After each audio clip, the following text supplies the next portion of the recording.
everyone. I'm Rachel here with Ari, and we're your hosts for the My Writer podcast. This week, we're on episode 304 asking, do authors still need newsletters?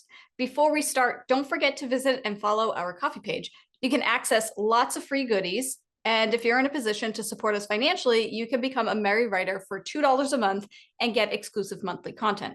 Everything earned on coffee goes into keeping the show going, so we really appreciate any support. Now, I'm sure we've talked about having an author email list in another episode before. If we have, it's been a hot minute. Plus, it's 2026. So that's why we wanted to talk about whether authors still need newsletters or not. And for the record, this episode isn't going in depth about which email lists hosts to use, frequency of emails you should send, what you should include in your newsletters, et cetera, et cetera. We're strictly talking about whether or not it's still worth it to have an email list as an author in 2026. And I can almost guarantee you probably already know the answer, but we're going to talk about it anyway. And I will start off by saying, what is an email list or newsletter?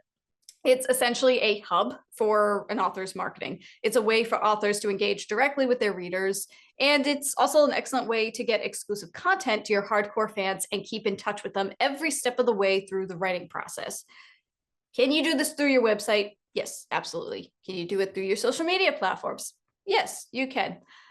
But an email list is more niche, if you will. Your target audience, those who are diehard fans of your books, they're willingly giving you their email address to stay in touch with you. And they willingly follow you on social media and subscribe to your blog too, but the email list is more personal and guaranteed to land in their inbox. So essentially, it's just a way for you to connect more with your readers, be more personable, and share exclusive content and updates. Now, I know that all sounds lovely. So why are we asking if authors should still have an email list? Because it's not just content strategy when it comes to email lists and marketing. There's a lot of, I can't say this word, there's a lot of statistics involved, and most of it is out of your control. Ari's laughing at me. It's a word that I've never been able to say. Gotta love those statistics. Oh, you almost screwed up too. To be fair, I can't say colloquialism. Colloquialism. What? I can't say it. Colloquialism.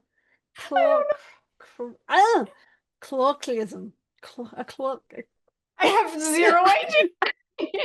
I will find the word and you can put it on the YouTube video. It's like, this is what I was trying to say. I can't say it. But oh my gosh. That's hilarious. I love it. Well, anyway, there's a lot of stats involved with running an email list. And believe it or not, most of it is out of your control, which is kind of why I wanted to talk about this in this episode. So here are some factors to think about when you decide if you should have an email list or not. How often do people check their email?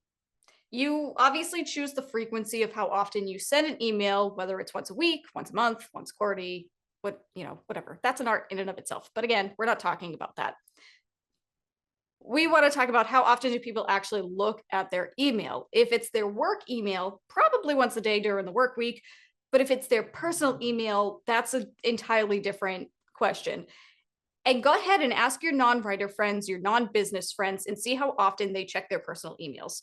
Because I know for a fact that if I didn't use my email for work, if I didn't work from home, and I mean, my work email and my personal email are kind of one and the same, I probably wouldn't be checking my personal email nearly as often as I do my work email. With that said, different generations have different email habits. Baby boomers and Gen Z do not utilize email in the same way. And millennials are kind of like the weird in between when it comes to that. And now, based on my experience with members of my family, Gen Z needs to be reminded to check their email even when they're waiting for something important. Whereas my mom always checks her email, but she has signed up to so many things over the years that she can't keep up with it all. I've seen her email. She's got thousands and thousands of unread messages, and most of it is coupons from various stores and the like. So it's kind of a give and take. You got to really know your target audience when it comes to that. It is weird to think about that different generations do use email differently. And I think, I think the millennials and the Gen X are right in the middle, where we were raised with email. We started email at the, you know, at the very beginning, so everything's email. And God, I hate email. I really do. I hate social media. I hate email. It's just so terrible. But one thing I was thinking about with newsletters is people still push this whole like newsletters and email lists are really important because obviously you have this direct connection. It's not something that's going to get taken away from you like a social media or anything like that. You know, you've always got that individual connection. Someone gave you your email. Sorry, someone gave you their email address. It's brilliant. However, we are inundated with email. Even if you don't sign up, there's so many emails we get. I have 7 different email addresses just to sort of filter my life apart because I have like a personal one, I have a writing one, I have a business one, I have a this is probably going to end up with a load of spam, so I've got a separate one over there. We have the podcast one. So yes, um having email and figuring out how often you want to send it, because obviously, yeah, you don't want to be sending it every day or every week if people aren't going to open it. But you also have to remember, you're not the only newsletter that people are going to be signed up for. Like I have several authors I follow on a newsletter. And I'll be honest, some days when I'm really busy or I'm having a bit of burnout or I'm just like so sick of my emails and I don't go on it for a few days, I can end up with so many emails in there. And if you miss some, you end up then having to sort of catch up all the time. And obviously, there's a big thing with authors, especially if you've got a release coming or some big news. Authors will sometimes start at once a month and then they'll move it to once a week. And then if there's a release, maybe they're emailing 3 or 4 times together to let it out. But the problem is, everybody's doing that. So you have to be thinking about exactly what content you're putting in there. Is it really relevant? Is it helpful? Is it giving your newsletter people enough? And I say this as someone who hates sending a newsletter because every now and then I'm like, I don't think anyone needs to know that. Like my last one I sent out as of recording this was not great, I thought. But then people kept contacting me going, oh my God, that was really interesting. I really like that. And I'm like, wow, I would not have thought that. So it's a bit weird, but it's yeah, I think the push for email is brilliant. Email lists are great. It's like the strongest connection you've got. I don't think it's the same as it used to be because we're inundated. Because Amazon sends you 4 different emails. Oh, here's your order. Your order's going to be shipped. Your order's now shipped. Hey, how was the shipping? How was the packaging? Can you review this? Blah blah. You know, it's your driver's called Rick and he's on his way, and you end up with like 12 emails for one item. You're thinking, oh, I didn't even want to buy this from you. I had to because nowhere else sold it. So I don't know.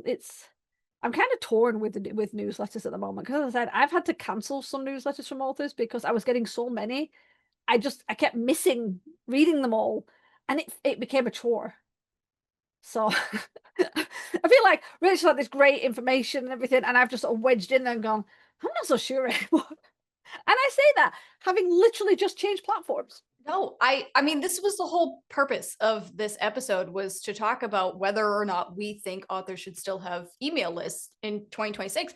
And when I was doing research for this episode to get, all the statistics for you guys, I realized I was actually surprised at how so many articles said that email actually is not dead, because I feel like it is. Everybody I talk to don't want to check their email. They don't read all of their emails. And I don't know. I feel like people are very reserved when it comes to giving out their email.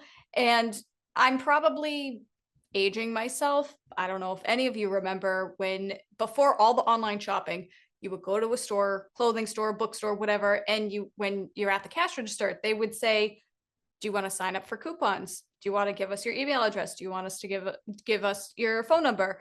And depending on the store, if you're there often enough, you'd be like, sure, here's my email, here's my phone number. And then you would get phone calls, and then you get coupons in the mail, and you'd get coupons in your email.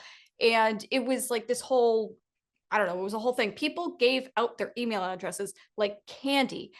And then they did it to so many different places that everybody gets bombarded and their inboxes are always flooded and overfilled. And now people are really reserved in who they give their email address to. And especially since everything is on the internet and, privacy and security is an issue. And people are really cautious about that now, especially the younger generations, because we grew up with this technology. So we know the pros and cons to it. So I find it interesting that when I was doing my research, so many articles said that email actually is not dead, and it's probably not going away anytime soon. But it'll be curious to see how the younger generations make email either more relevant or less relevant in the coming years. And Ari brings up a really good point about you're not the only author that these people are subscribed to. They're getting many, many emails, whether it's newsletters from authors, from other people, coupons from stores, or just, pen pal people. I don't know. There's so many factors involved. And like I said, that's why I wanted to talk about this, because a lot of times when you Google, should I start an email list, or how to start an email list, or whatever, it always comes up with the email providers you should use and how many emails you should send in a month and so on and so forth. They don't really talk about the stats of it and all the different things that are out of your control. So Ari and I, we flip back and forth between having an email list, but ultimately it's up to you. Are these factors that you want to risk? Do you think it's worth it? So that's kind of why I wanted to talk about it. See if you think it's worth it. Because again, before I go on to my next point, I will say what Ari said, how you're like, I'm still up in the air about having a newsletter. I stopped having an email list a couple of years ago because MailChimp wiped my what's it called? Subscriber list. I lost everything. And I got so aggravated. I was going to start it up again, but I didn't feel like it. And years later, I got a coffee page and I was like, why do I want to have an email list plus my blog, plus my social media, plus a coffee page, which has exclusive content on it for people who support, for the members, the monthly members, and for the public too. And I understand that email list, it's exclusive content that's for free. Whereas like someplace like a coffee page or Patreon, you can put certain things behind a paywall, but you could also do that with something like Substack, which is an email list provider. You can have free content and you can have paid content. So it all depends on what you want to do. And again, while doing research for this episode, I was like, man, maybe I should start up an email list again.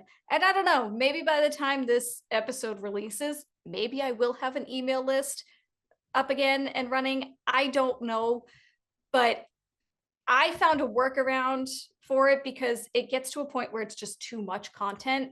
I mean, as authors, we're already doing so many things, and now you gotta not only come up with blog content and social media content, you also have to write emails and so on and so forth. And it becomes too much. So that was a really long rant, and I apologize, because this kind of brings me to the different rates of having an email list. And I'll talk about the open rate first. And an open rate is essentially the ratio of people who actually open your email. And according to an AWeber article, which I will link in the description, a good open rate is roughly between 17 and 28%. So, I mean, in hindsight of 100%, 17 to 28 doesn't seem like a lot. I am going to use AWeber's example from that article because I can't do math. So I'm going to take what they said. But like I said, the article's in the description below if you want to go look at it. If you send an email to 1,000 people and 220 people open it, then your open rate for that email is 22%, which is considered good. However, the next email you send, only 175 people might open it, which gives you a lower open rate for that email. Are those good odds to you? Maybe, maybe not. I don't know. But I have to throw in a caveat, because are those people actually opening your email? And this is something that I figured out a couple of years ago. I used to run the email list for my church, and I sent an email once saying that there was something happening at the church and on this date at that time, whatever. And the following week I went to church and somebody came up to me and was like, "Hey, are we having this event?" And I was like, "Yeah." And they were like, "Oh, when is it? Do we have a date yet?" And I'm like, "Yeah, it's this date at this time." Now, your email provider, with the open rate, it'll show you which email addresses actually open the email.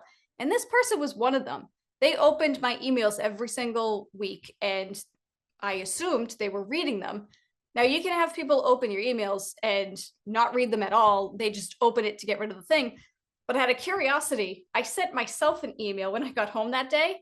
And when the email popped in my inbox, I just marked it as read. I didn't actually open it. I marked it as read. And then I went back into MailChimp. I was using MailChimp for context. Maybe other email providers are different. And again, this was a couple of years ago. Maybe things are different. But I marked it as read. And when I went back into MailChimp, it said that I had opened it. So you have to consider that too. When you, again, it's nothing you can control, but if your open rate is 22%, you have to ask what's the ratio, what's the percentage of that 22% that actually opened the email? And out of that percentage, how many of those people actually read the email? And out of that percentage, how many of those people just skimmed it? It's interesting because it shows how skewed things can be. Like, I have seen people online claiming that they sold X number of books, and how did they sell these books? And then you go and watch the video, or you listen to, or you read the comment, or you read the blog, and it's like, they marked it as free, and that's how many people downloaded it. Well, then you didn't sell them. You gave them away for free. You may have had 500 orders, but they're free orders. But I have seen that. I've seen people, it's like, oh my gosh, this is how many sales I've made. And it's like, but then you go deeper in, it's like, but it's not a sale, it's for free. And people will take anything for free. There's been studies on how people just kind of gravitate to the word free. Or like if you drop something from like £2 $2 to £1.99, the increase of people going for it over it's like 1 penny 1 cent different, and everyone's like, oh my god, it's a deal. So people rush to go and get free items. It's like, but they're like, oh, I sold this many, this is how I increased my sales, I gave it for free. And it's the same with the email. It's like, wow, 50 people read my email. No. 50 people opened your email. And as Rachel proved, maybe they didn't even open it. And of the people who opened it, how many read it? And I will hold my hand up. I am a nightmare for going into my emails, going, oh God, clicking on a few, scanning down, and then going, I'm just not in the mood for this yet, and coming out again. So I'm sat there showing people, wow, they opened it straight away. It's like, I opened it, I didn't read it. 4 weeks later, when I'm in a better headspace and my emails aren't stressing me out, I'll go in, I'll read it, and maybe I'll respond. But obviously that is skewing the data for those poor authors. So if you really want to know whether people are opening and reading your email, because that's the important part. Reading, it's like if you give your book away for free on stuff your Kindle, it's great. It's like, oh my god, I got so many downloads. It's like, again, how many people download and then never read it? Because and I will admit, I am one of those people who have a habit of, if I hit a stuff your Kindle at the right time, I will go and like download loads. Come out, they all look great. I download loads, and then I might not touch them for 4 years. And in the end, if you're giving a book away for free, you really want people to read it, because you're hoping that even if it was free, that maybe they'll leave a review. But if they're just going to sit on it for 4 years, and again, it's awful that I'm an author and I still know I shouldn't do that, but I do because bad brain. But I think if you want to make your click rates and your open rates and your read better, it's to engage, which comes back to, what should you be putting in your newsletter? How do you engage? You want to ask a question, you want to do something that makes people go, oh, and then respond. And I've done that. I've sent out emails, again, ones that I never thought were going to do well. And I've had so many people come back with, oh yeah, I agree with this. Or, I thought I was the only one who was feeling that. And you think, wow, because there was something in there that not only made them want to open it, but actually read it and then respond. Now, again, sometimes you're going to put something in and they never read it, or they will read it and they don't respond. Because no matter how many times you say, hey, click reply and tell me what you think, we're all too busy for that stuff most of the time. But yeah, it is interesting because, as you said, there's the stats of like this number of people who open it is a good system. But again, it just shows that even with figures, it can be wrong. So, which is another thing to think about as to whether you want a newsletter, because the data isn't always accurate. So you could be going, wow, everyone's reading it, everyone's loving it. They must be, because they're all opened it. And then it turns out they really didn't. And this obviously isn't to discourage anybody from starting an email list. Obviously, it definitely has its uses and it is a good idea once you kind of find a formula. But I mean, overall, having an email list is an art. And if you want to figure it out, absolutely go for it. If you don't feel like figuring it out, then I don't know, maybe now might not be the right time for you to start an email list. Now, people will give their email address, download the freebie, and they might stick around. Or they might download the freebie and never open another email ever again. Or they might download the freebie and then immediately unsubscribe. And again, it just skews your stats. And I mean, I'm guilty of it too. I have done that where I've gotten a freebie and then I have immediately unsubscribed. I've done what Ari said about you just mark an email as read because I'm just trying to get rid of the notification, but I'll read it later. 9 times out of 10, I forget to read it later because I don't have the notification. It's a bad habit. But I mean, that's just how people are. And it's nothing that you can change. It's nothing you can control, but you want to have your emails be engaging and enticing. And as I already said, you can have a call to action at the bottom of your email, and you'll be pleasantly surprised at how many people actually respond. And you can start conversations that way. But again, not everybody is going to respond. And that might be because they didn't read it, but it also might be because they did read it and they just don't want to talk to you, which is fine. People are like that. No big deal. But that kind of brings me to more rates, which is the click rate and the click-through rate.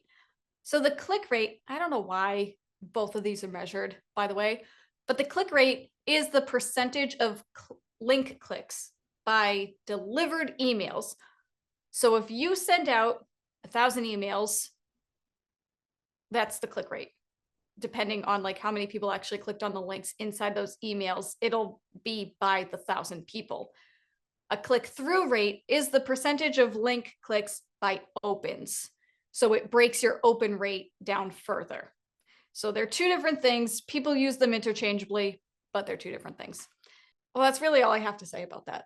I guess what I'm trying to say is that if your open rate is 22%, out of that 22% of people, how many of those people are going to actually click on your link? And that's assuming that they actually read. They opened, they read, and they clicked.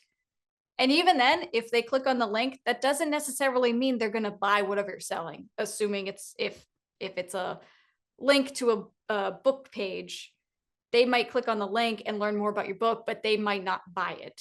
So every percentage just seems to get smaller and smaller. And it's really, really hard to kind of figure out the math of that. I mean, again, I don't really have much to say on the click rate and the click-through rate. I have another article from AWeber that I will link in the description if you want to learn more about that. But yeah, they're these different, that's kind of the stats of having an email list is you kind of need to play around with the system and kind of play around with the people that subscribe to your newsletter, but you can lead a horse to water, but you can't make it drink. And that's kind of a risk you'll need to take if you decide to run an email list.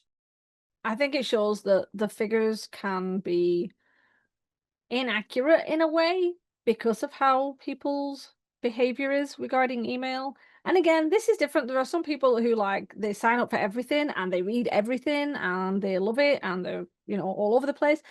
It does make me interested. It does make me curious to think that, well, the articles and everything that says email's not dead. It's are they looking at all email subscribe lists? Because if you're talking a business subscribe list, and I'm not talking, I know being an author is a business, but I'm talking if you're signed up to IKEA and every time they send an email, there's a sale on or a coupon, more people are probably going to want that than a random email about the author talking about this and that, because obviously you're not always going to be offering them something brand new. You're not always going to be giving them discounts or anything or giveaways. Sometimes you're just talking. Now obviously a lot of people do want to know about that. That's why we are on newsletters, but I don't know, I do still think it's important in one sense, and if you are a published author or you're thinking of being a published author, I think it's a good thing to try.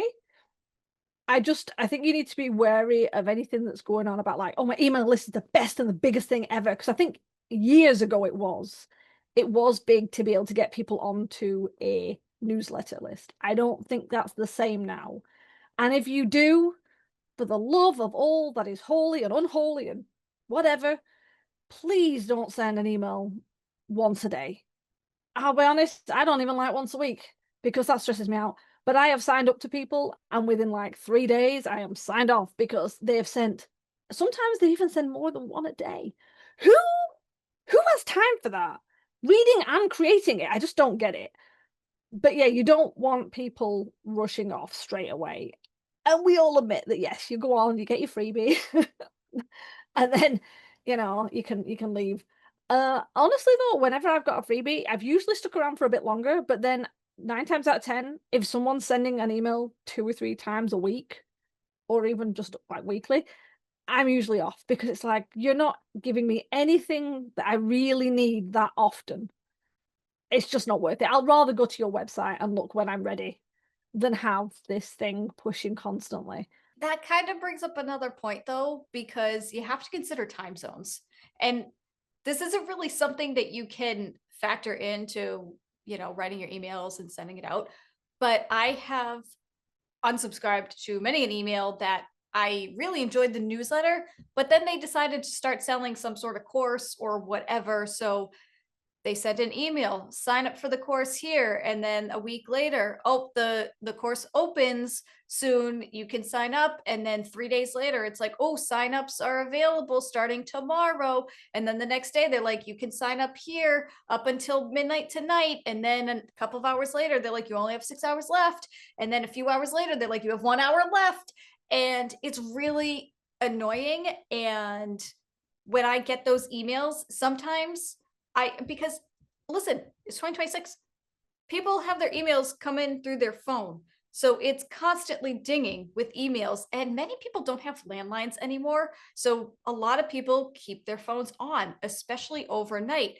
And I know you can do not disturb and you can fool around with it, but and again, this is something out of your control. This is just me talking.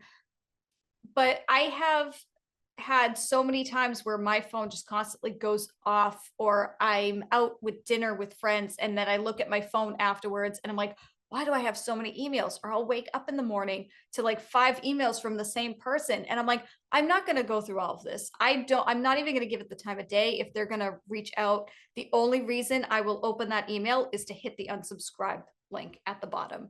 And that's it. I won't even give it the time of day because I'm sick of it. I am sick of it. So it's just there are all these, again, it's not something that you can really factor into when you send your emails and stuff like that, but the higher frequency, that can get annoying real fast. So it's you got to know your audience really really well, and that's not easy to come by.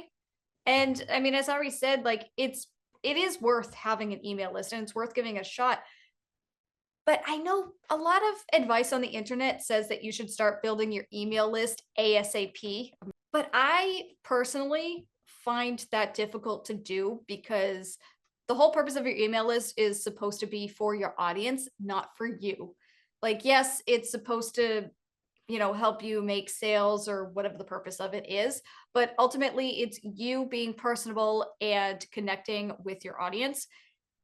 And I find it difficult to start building an email list when you don't have anything or if you're unpublished. Not saying it's not possible, but I think once you have like a book or two under your belt, or maybe you have short stories published on your blog or something like that, and give yourself some credibility, I think that's when it'll be easier for you to start building your email list. Again, start it whenever you want. You don't have to be like super popular or anything like that in order to start an email list. I just find it easier because a lot of times when I have signed up for those freebies, I'm like, I don't know who you are and I don't know why you matter. And sometimes I get that freebie and it's like a mostly blank page with like a prompt on it. And I'm like, I could have made this myself in Canva. I could have just written it down in my journal. And I'm like, I don't know, you're not building that trust with me from the get-go. That freebie should matter, and it should matter enough for them to stick around. And every single email you send should matter. And yeah, I think I'm going off on a bit of a tangent now. I think ultimately, whether or not you should have an email list or a newsletter as an author in 2026, it's worth it. If that's something you want to, take the time to figure out, absolutely do it. I think Ari and I are kind of in agreement that we're kind of iffy with email lists, but we know how important they can be. So with like most of our answers for this podcast, it's up to you. do whatever is best for you, whatever is best for your work. But yeah, there's a lot of like nitty-gritty stuff that you can't control, and it can be frustrating. Well, that's it. I know a number of authors who used to have newsletter lists and either then decided to scrap them because it was more effort and they used their blogs or like yourself copy. And I've also known others where they sent out a message and they were literally saying, unless I've got something really big to tell you, I'm not going to be sending them regularly. And obviously there's pros and cons to that in the sense of people are fickle and we forget things. So you might forget you're even on that list. But honestly, I kind of like that. The idea of being like, unless I've got something interesting to say or important to say, I'm not just going to generate emails. I say that as someone who sometimes does that and sometimes doesn't. Like I will like not email for ages because either I forgot to say something or I have nothing to say or I just like literally blinked and 3 months went by. So yeah, it's like, well, they do say, be consistent, send every week, send every month, blah, blah, blah, blah. You can have a newsletter and just send it every few months or every, once every 2 months or something when you have something to say. And Rachel's right. Part of me wishes I hadn't started a newsletter as early as I did, but I fell into the whole pocket of you need to have a newsletter, you need to have a newsletter. And I am terrible at talking about anything to do with my writing, so it wasn't the best newsletter. It still shocks me that I have people who listen to it. I have people who read it and even reply to it. But honestly, no, it's like if I'd have known how much effort and faff it was, I wouldn't have started as early as I did. But yeah, so it is a bit of a weird one. Try it, you can always try it. See how it feels for you. But like as Rach said, you can use a Substack, you can use Coffee, you can use Patreon. Again, you can have free versions. It's not you don't have to charge people for things. See how it goes. Yeah, exactly. I mean, again, we're not trying to deter anybody away from starting an email list. Just wanted to talk about the other side of it because, again, when you look up information on how to start it, you get so many articles about how to choose an email provider and setting up email templates to match your brand, creating a lead magnet, brainstorming unique and engaging content, yada, yada, yada. And there's just so much more to it that I feel like not many people realize until the time comes. And then when they get those stats and they get those low open rates and stuff, they get confused. But really, 17 to 28% is supposedly good, even though it doesn't seem like much. But I will end this episode on a bit of a high note because obviously the goal is to have a 100% rate, or else, why did all those individuals sign up in the first place? But, that 22% does sound like a lot. It doesn't sound like a lot, and it may even seem like it's not worth to build the email list in the first place. But if the email was a speech and you were speaking in front of an audience of 220 people, now that might sound a little intimidating, but maybe also a little bit flattering that so many people want to hear what you have to say. So just something to keep in mind. Now, we want to hear your thoughts. Do you have a mailing list for your author career? And are you one of those people that actually reads newsletters that you sign up for? Let us know in the comments because we're curious. Remember, we release a new episode every Wednesday. Next week, we're discussing how to pick an editor. To ensure you don't miss it, hit the subscribe button on your way out. And if you'd like to learn more about us, check out our website at themerrywriterpodcast.podbean.com and also our Coffee page for more content. Thanks for listening to the Merry Writer Podcast. We'll see you guys next week. This podcast is brought to you by Writing Goals, because we set too many. The music titled Inspired is by Kevin MacLeod, licensed under Creative Commons 4.0.